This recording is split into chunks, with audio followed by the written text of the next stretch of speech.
Welcome back to the channel football space guys. मेरा नाम अनुष्का। तुम लोगों को पता है कि बहुत सारे फुटबॉल से रिलेटेड रिव्यूज़, न्यूज़ और बहुत सारी ऐसी ट्रांसफर अपडेट्स और मैच रिव्यूज़ एनालिसिस वगैरह लेके तुम लोग के लिए आता रहता हूँ। तो जैसा कि तुम्हें टाइटल बता रहा है कि Barcelona won 2-1 against Athletic Bilbao. और by the way are you surprised, क्योंकि मैंने पिछली वीडियो में तुम्हें ये बता दिया था कि यार ये रिजल्ट होगा। मैं तुम्हें बता देता हूँ यार, मैं क्या करूँ। सो तुम जाके देख लो पिछली वीडियो मेरी, उसका मैं टैग नीचे डाल दूँगा, लिंक वगैरह एवरीथिंग। तो जाके देखो, मैं तुम्हें उसमें पूरा एनालिसिस दिया था। मैंने तुम्हें बताया था कि कहीं ना कहीं मुझे लग रहा है कि मैच बार्सा के लिए 2-1 एंड होगा। And I would be very surprised अगर बार्सिलोना ये मैच नहीं जीत पाती, तो क्योंकि दे हैव द टूल्स। ठीक है, अब कहने में, थियोरेटिकली कहने में, चीज़ों को एनालिसिस करने में और चीज़ होती है, but on picture on ground जब आके प्लेयर्स खेलते हैं और जब एक्चुअल मैच होता है तो कहीं ना कहीं उससे डिफरेंट हो सकता है और होता है यूजली। बट ऐसा था नहीं। हम जल्दी जल्दी स्टार्टिंग लाइनअप्स पे नज़र डालते हैं और चाहूँगा कि वीडियो थोड़ी शॉर्ट रहे। हर दफ़ा यही चाहता हूँ, अनफॉर्चुनेटली उतनी हो नहीं पाती, बट लेट्स ट्राई। ठीक है, let's give it another try. चलो जी, तो हम स्टार्टिंग लाइनअप पे देखते हैं। बार्सा की स्टार्ट करता हूँ, रॉबर्ट लेवेंडोव्स्की। अगेन मैंने तुम लोगों को बताया था कि वो स्टार्ट करेगा, लामीन यमाल स्टार्ट करेगा, रफीनिया स्टार्ट करेगा।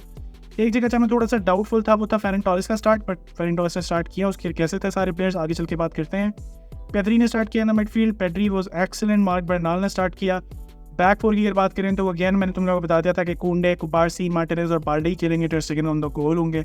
तो we are not surprised with that. Same lineup तकरीबन के लिए बार्सिलोना के लिए, और कैसी के लिए उन प्लेयर बाय प्लेयर भी बात करते हैं। पहले एथलेटिक बिल्बाओ की लाइनअप पे नजर डाल लेते हैं। राकी विलियम्स ने स्टार्ट किया, ठीक है। सानकिट ने स्टार्ट किया। निको विलियम्स सरप्राइजिंगली मुझे लग रहा था शायद बेंच से हैं, पर ही स्टार्टेड। और उसके अलावा एलेक्स बर्गुएर थे, वेस्का थे, गेन अल्वारेज थे, विवियन थे, ठीक है। तो पटेल था। इस तरह बैक फोर इनकी अच्छी अगेन ये 4-2-3-1 सिस्टम में कहीं ना कहीं खेल रहे थे।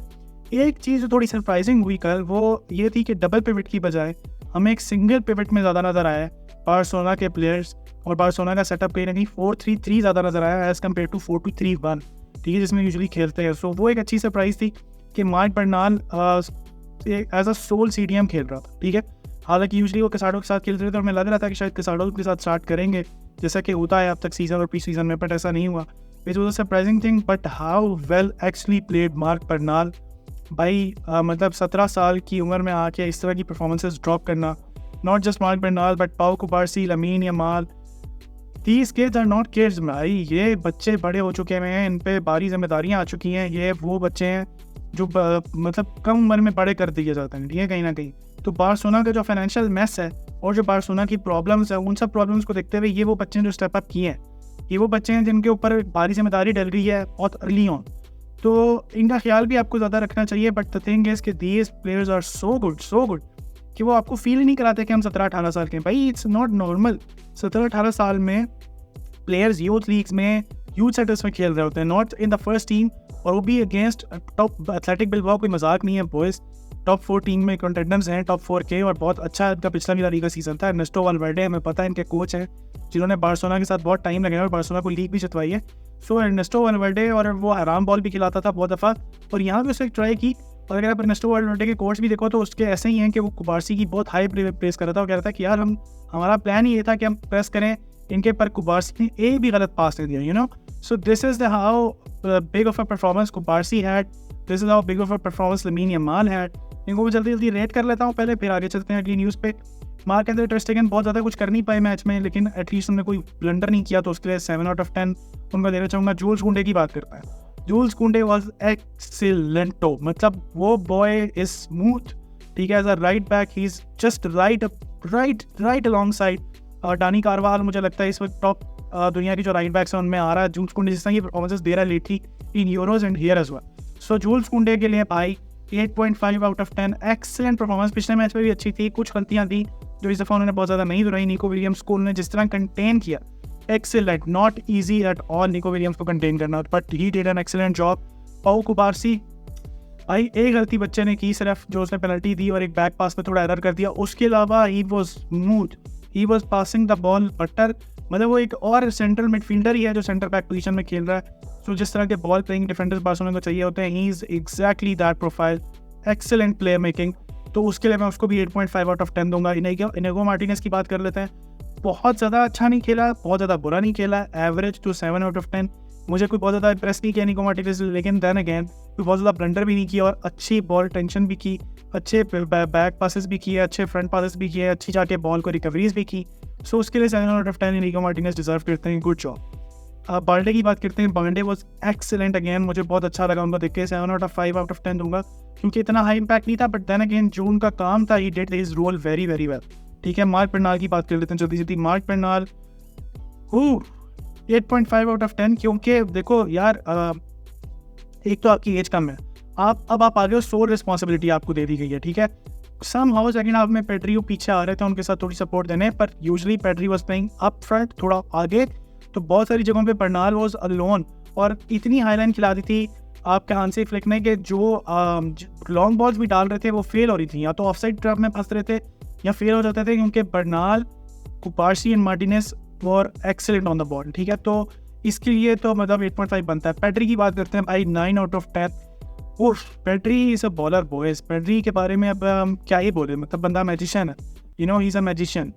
मुझे ऐसा लगता है, और बहुत सारे लोगों को ऐसा लगता है कि उनकी बेस्ट पोजीशन नंबर 10 है, बट इस पास सेटअप में आई थिंक सो उनकी बेस्ट पोजीशन हुआ जहाँ हांसी फ्लिक उनको खिला रहे हैं right behind the number 10, Raphinha के जो पीछे खेल रहे थे। अगेन क्रिएटिव रोल में, स्पेसेस में, मिड स्पेसेस में ऑपरेट करना, बॉल दे ही नहीं रहे, होल्ड अप प्ले इतना एक्सीलेंट है कि कोई पकड़ ही नहीं पा रहा बॉल को। सो आई थिंक कि पेड्री आउटस्टैंडिंग बॉयज। पेड्री, मैं क्या मतलब, मेरे पास वर्ड्स ही नहीं है कि मैं उनकी कैसे तारीफ करूँ। ऑल आई होप इज़ कि पेड्री सीजन फिट रहे, क्योंकि अगर पेड्री फिट रहते हैं तो you can have actually an excellent season. और जो गुंडोगान रहे हैं, उनकी कमी अगर कोई बंदा पूरी कर सकता है तो वो पेड्री है, टू बी वेरी ऑनेस्ट। ठीक है, आगे चलते हैं, रफीनिया की बात करते हैं। यार रफीनिया तो भाई 90 मिनट्स पागलों की तरह, हांसी फ्लिक ने एंड पे बोला अपने इंटरव्यू के Raphinha did an excellent job. 90 minutes वो बंदा all over the pitch press कर रहा है, ऑल ओवर द पिच खेल रहा आके, तो रफीनिया के लिए भाई 9/10, जस्ट बिकॉज के he did an excellent job. भाग के वो बंदा पागल हो गया, मजदूरी कर रहा है वो बंदा, आगे पीछे इधर उधर क्रिएटिव स्पेसेस में प्रेस करना। आपका इस टाइम पे बहुत इंपॉर्टेंट प्लेयर बन चुका है रफीनिया, और जब डानी ओल्मो आते हैं तो मुझे लगता है कि रफीनिया थोड़ा सा लेफ्ट पे चला जाएगा, डानी ओल्मो मिड में आ जाएंगे, लेकिन इंटरचेंजेबली खेल सकता है डानी ओल्मो के साथ रफीनिया, तो वो एक बहुत अच्छी बात है। सो उसके लिए आई थिंक सो रफीनिया को भी मैं दूंगा कहीं ना कहीं, आई वुड से अगेन 9/10, बहुत अच्छी परफॉर्मेंस थी उनकी। बात कर लेते हैं फेरन टोरेस की, तो फेरन टोरेस का थोड़ा सा अगेन हॉट एंड कोल्ड चल रहा है सीजन। फेरन टोरेस पहले हाफ में मुझे थोड़े अच्छे नजर आए, कुछ उन्होंने पासेस अच्छे किए, सेकंड हाफ में इतना कुछ इम्पैक्ट नहीं था, तो वो सब भी हो गए, but I think 6/10 not bad at all. Ferran Torres जितना जो पिछले मैच में जो उन्होंने गंद किया था, इस मैच में वो गंद नहीं कर रहे थे, एटलीस्ट होल्ड अप प्ले उनका अच्छा था, बॉल चला पा रहे थे, बॉल कंट्रोल कर रहे थे, और इन्वर्ट आने की कोशिश कर रहे थे। सो फेरन टोरेस एक्चुअली ट्राइड वेल, उसके लिए 6/10 दे रहा हूँ, बट इतना भी खास इम्पैक्ट निकल के नहीं आया। रॉबर्ट लेवेंडोस्की की बात करते हैं, number 9, obviously a star player, तो रॉबर्ट लेवेंडोस्की ने भी बहुत ही अच्छी गेम खेली, होल्ड अप प्ले एक्सेलेंट था, 9/10 गोल भी स्कोर किया, शानदार प्लेयर। मतलब सर लेवेंडोस्की ने मुझे थोड़ा सरप्राइज़ किया है, स्पेशली इस मैच में भी, इस सीज़न में भी अभी तक बहुत अच्छा खेल रहे हैं, बहुत फ्रेश लग रहे हैं, शार्प लग रहे हैं। मुझे प्री सीजन में मैंने आपको बोला था, प्री सीजन की अगर आप वीडियो देखो तो मैंने कहा कि अच्छी बात ही है कि लेवेंडोस्की इज लुकिंग शार्प। ठीक है, तो जब आप एक प्लेयर शार्प नज़र आता है, वो एक्टिव नज़र आता है, तो कहीं ना कहीं गोल स्कोर करेगा। और 10 किलोमीटर वो बंदा भागा है, 10 kilometre at the age of 36 run करना इज़ नॉट अ जोक। ठीक है, तो ही फिजिकली वो बता रहा है कि मैं एक्सेलेंट लेवल पे हूँ। अब जैसे जैसे सीजन प्रोग्रेस करेगा, उनको थोड़ा रेस्ट देना पड़ेगा, इसी वजह से हम एक प्लेयर नहीं देख पा रहे अभी तक, जो है पाओ विक्टर।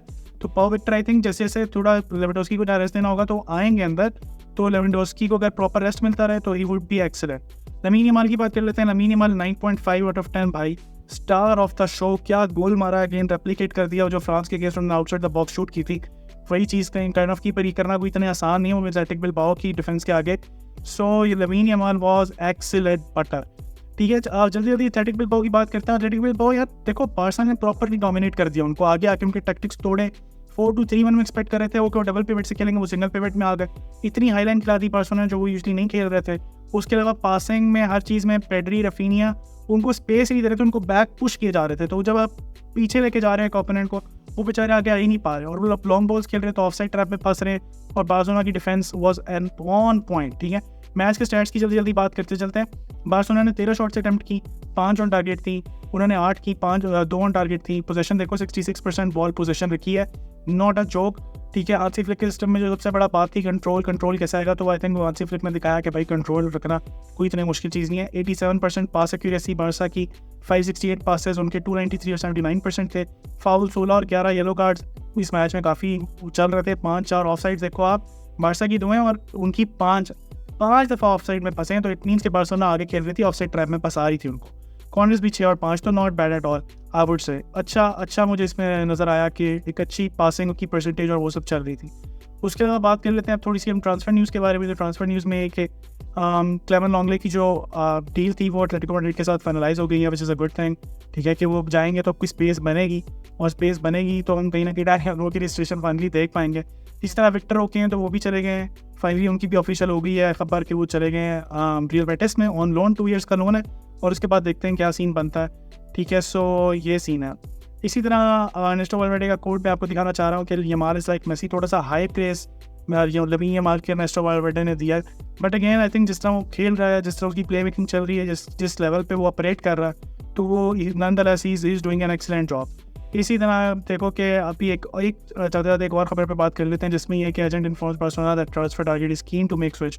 अब वो थोड़ा सा पुश कर रहे हैं क्योंकि उनको कहीं और कीज़ा को ऑफर तो आ नहीं रही, उनको लग रहा है कि Barcelona could be a realistic option और बार्सिलोना मेरे ट्रांसफर कर सकते हैं। पर बार्सिलोना अभी फंसे हुआ है टर्निंग ऑर्मो की रजिस्ट्रेशन के अंदर ही, वहाँ से निकलेंगे तो मे बी कीज़ा की तरफ जाएँ, वरना मुझे लगता नहीं कि जाएंगे। अभी अब थोड़ा एंड आ रहा है ट्रांसफर का, 4-5 दिन रह गए, तो देखते हैं किस तरह इवॉल्व होती है। और जैसे जैसे आगे चलेगी अगली वीडियोस में हम फाइनल ट्रांसफर टारगेट्स और फाइनल जो ट्रांसफर विंडो जाएगी उसके बारे में बात करेंगे। तो तुम लोगों को बार्सिलोना को देख के कैसा लगा, मेरी वीडियोस कैसी लगी वो बताते जाओ, और अपना ख्याल रखो। मिलते हैं अगली वीडियोस में, तब तक के लिए मुझे इजाज़त दो। Take care, bye bye.